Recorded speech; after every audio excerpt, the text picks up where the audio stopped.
Halo, selamat datang di Cuma Cerita. Aku beberapa hari ini emang kayaknya sering banget ngupload video, dan ini ada video lagi, yaitu video tentang cerita Gunung Argopuro dan misteri-misterinya.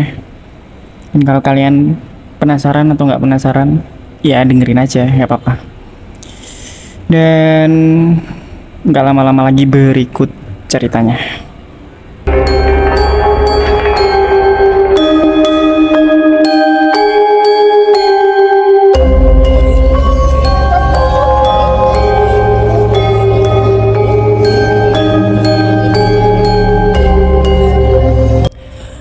Gunung Argopuro, sekedar pengetahuan ya.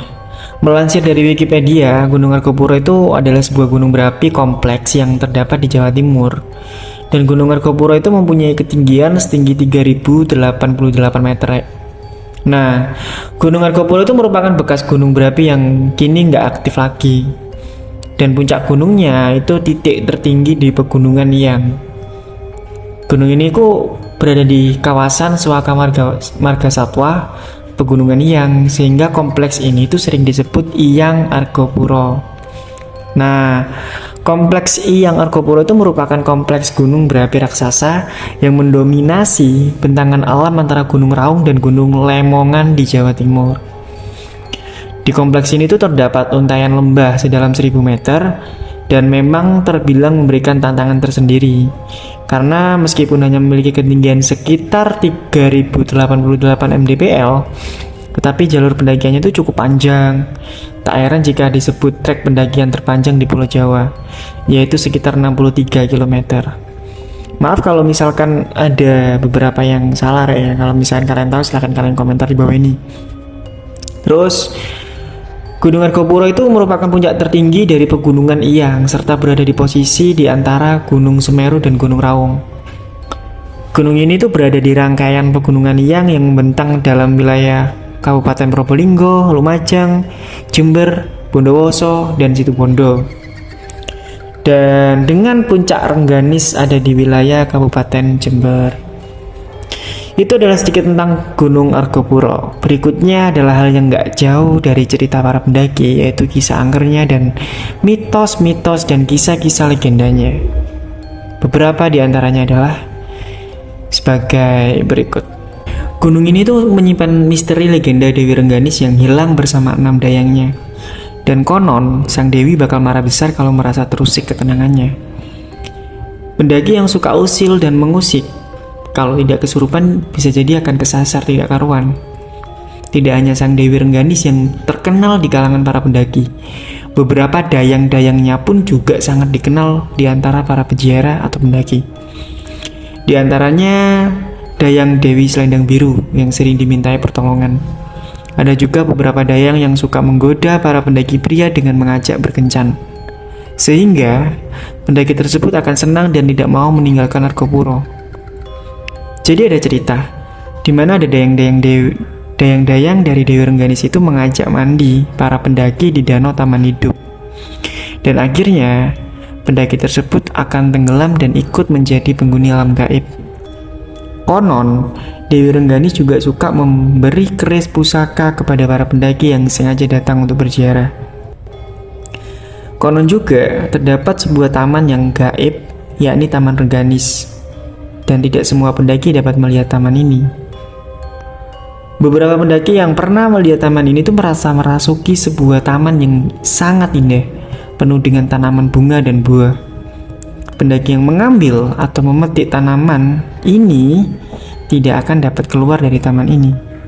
Dia hanya berputar-putar aja di tempat tersebut. Tapi kalau menurutku sih ya, mungkin pesannya itu adalah untuk menghindari merusak apapun yang di alam gitu ya. Ya, jangan mengambil apapun yang bukan hak kita. Tapi, menurut cerita penduduk setempat, bekas landasan pesawat terbang di atas Gunung Argopuro itu menimbulkan banyak korban bagi para pendaki.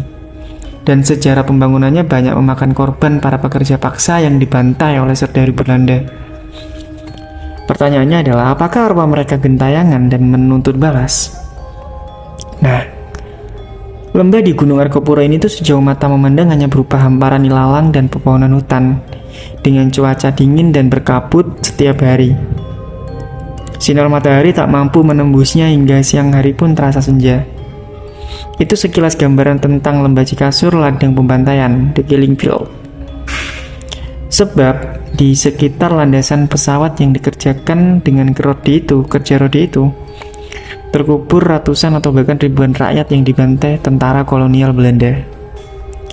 Dan bukti-bukti sejarah yang menunjukkan bekas landasan pesawat hanyalah sebuah mesin genset bekas yang berada di salah satu sudut landasan dan tersembunyi di antara semak belukar. Nah, di badan genset itu tampak tulisan tahun 1912. Mungkin itu adalah salah satu petunjuk masa yang ada. Dan bukti lain yang masih ada adalah sebuah menara pengawas yang sudah roboh. Dan sementara tak satu pun bekas bangunan tampak di sana. Sekarang kondisi bekas landasan pesawat itu hanya berupa lapangan terbuka yang dipenuhi ilalang setinggi orang dewasa. Serem banget sih ya. Dan landasan pesawat buatan zaman kolonial Belanda itu dikerjakan pertama kali oleh beberapa orang dengan upah yang cukup lumayan zaman itu ya.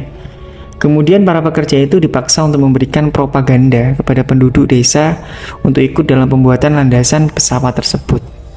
Dan akhirnya semua orang baik laki-laki, wanita, orang tua, dan anak muda itu kayak berduyun-duyun mendaftarkan diri untuk bergabung karena tergiur dengan upah lah. Setelah pembangunan selesai, ternyata para pekerja itu tidak dibayar dan tidak boleh meninggalkan tempat. Dengan perlakuan kasar dan berbagai macam siksaan, mereka dipaksa untuk membuat galian panjang untuk saluran air. Nah, disinilah tragedi mengerikan itu terjadi. Saat galian tanah selesai dikerjakan, tiba-tiba datang beberapa truk terbuka yang syarat dengan serdadu Belanda bersenjata lengkap itu mendekat. Para serdadu itu langsung memberondong peluru ke arah pekerja paksa secara membabi buta. Ternyata galian itu sengaja dibuat untuk membunuh serta mengubur para pekerja itu sendiri. Hal ini dilakukan mungkin agar tempat itu tidak dibocorkan kepada para pejuang rek.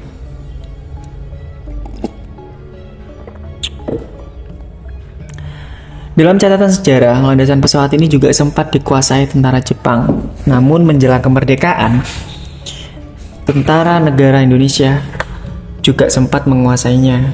Mungkin karena tempatnya di pegunungan dan terpencil. Tapi akhirnya landasan pesawat itu juga ditinggalkan begitu saja. Sudah puluhan tahun landasan pesawat itu tidak dijamah orang, bahkan sudah dilupakan.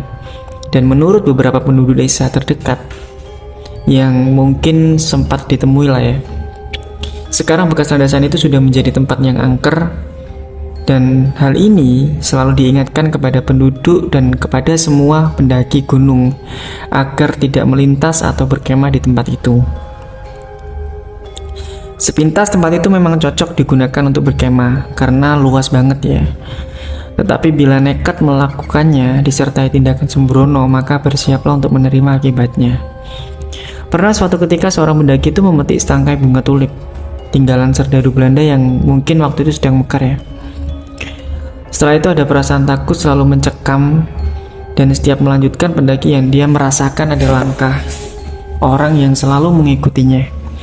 Dan ketika ditoleh ya nggak ada seorang pun di belakangnya.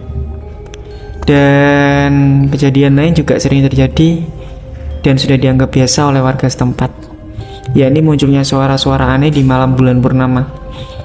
Dan suara terdengar itu kayak sayup-sayup gitu loh, kayak samar-samar dari arah bekas landasan pesawat. Seperti aba-aba baris berbaris, dalam bahasa Jawa Jirolu 1 2 3 kayak gitu lah. Itu rame banget. Dan bila sudah demikian, kejauhan akan tampak bayangan orang berbaris menuju ke tengah landasan. Tetapi hanya tubuhnya aja yang kelihatan gitu, bagian dada lah, sebagian dada. Kadang terdengar juga suara isak tangis yang menyayat dari bekas landasan tersebut. Dan anehnya, suara dan bayangan itu akan hilang jika diteriaki. Beberapa pencari jamur yang sempat melintas menuturkan kejadian aneh disebabkan arwah dari para pekerja yang dibantai serdadu Belanda itu tidak tenang di alamnya. Ada juga kejadian aneh antara lain adanya pasar setan. Kalau kemarin kita membahas soal Gunung Lawu yang pasar setan, di sini juga ada di Gunung Argopuro. Julukan yang diberikan warga setempat tidaklah berlebihan karena pada siang hari terdengar suara berisik layaknya sebuah pasar. Tepatnya di antara Cikarus menuju Cisentor dan Rawambek, sebuah tempat mendekati puncak Rengganis. Dan anehnya, bila didekati suara pasar itu akan menghilang, juga tidak akan pernah ditemukan adanya pasar di situ. Nah, bagi pendaki yang belum pernah melewati tempat rawan ini akan terkecoh dan tersesat. 2 mahasiswa pernah hilang menurut warga setempat karena terpisah dengan rombongannya saat melewati daerah ini. Terbukti dari tim SAR menemukan tanda-tanda khusus hilangnya mereka di jalur setan itu. Peringatan kepada para pendaki yang berencana melakukan pendaki di Gunung Argopuro. Intinya, taati setiap peringatan dari warga setempat jika tidak ingin tersesat dan hilang. Nah, cerita ini itu adalah sumber dari majalah Misteri Rek. Dan aku di sini hanya membacakan sebuah kalimat aja gitu, sebuah berita aja. Buat kalian yang mungkin malas membaca gitu kan. Jadi dengerin ini dan kalau kalian ingin membaca lengkapnya, kalian klik deskripsi di bawah ini. Terima kasih sudah mendengar sampai habis. Jangan lupa balik lagi. Dan maaf kalau misalkan belibet suaranya karena lagi belajar. Dan sampai jumpa.